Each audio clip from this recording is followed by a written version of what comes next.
বিসমিল্লাহির রহমানির রহিম।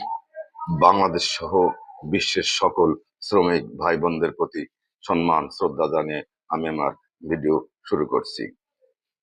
বাংলাদেশ সরকার এবারই প্রথম জাতীয় শ্রমিক স্বাস্থ্য ও সেফটি দিবস হিসেবে মে দিবসের সাথে পালন করছে।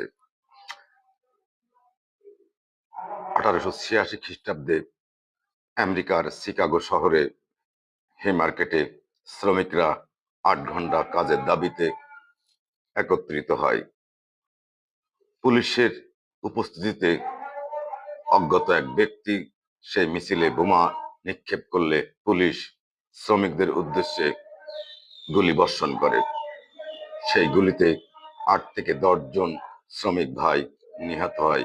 সেই থেকে শ্রমিক আন্দোলন শুরু। অবশেষে 1889 খ্রিস্টাব্দে 1 মে শ্রমিক দিবস হিসেবে বা ইন্টারন্যাশনাল লেবার ডে হিসেবে ঘোষণা হয়। বাংলাদেশে 1930 সাল থেকে মে দিবস পালিত হয়ে আসছে, কিন্তু আমার সবার কাছে প্রশ্ন, এখনো পর্যন্ত আমরা আমাদের শ্রমিক ভাই বোনদের যে ন্যায্য অধিকার নিশ্চিত করতে পেরেছি কিনা। আমাদের পেয়ারা নবী রাসূল সাল্লাল্লাহু আলাইহি সাল্লাম কি বলেছেন আমরা সবাই জানি। শ্রমিকের গায়ের ঘাম শুকানোর আগেই তার ন্যায্য মজুরি বুঝিয়ে দেওয়া। আসলে কি আমরা দিতে পারি? প্রশ্ন আপনাদের সামনে।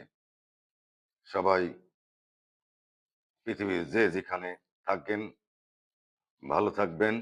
আর শ্রমিক ভাইদের উদ্দেশ্যে বলবো, সেফটি ইজ দ্য ফার্স্ট। এইটা মাথায় রেখে আপনারা আপনাদের কাজ করবেন। সবাইকে আবারও ধন্যবাদ জানিয়ে আজকের মতো ভিডিও শেষ করছি। খোদা হাফেজ। বাংলাদেশ জিন্দাবাদ।